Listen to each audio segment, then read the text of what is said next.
வணக்கம். குறள் அஞ்சாமை அல்லால் துணை வேண்டா எஞ்சாமை எண்ணி இடர்த்தாற் செய்யின்.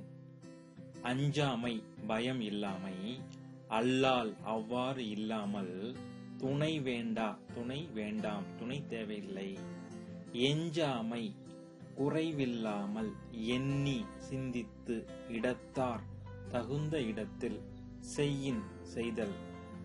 ஒரு செயலை செய்ய அனைத்து வழிமுறைகளையும் தகுந்த இடத்தையும் குறைவில்லாமல் சிந்தித்து சிறிதளவும் பயமில்லாமல் அந்த செயலை செய்யும் பொழுது வேறு எதுவும் துணை தேவைப்படாது அப்படிங்கிறது வள்ளுவர் வாக்கு.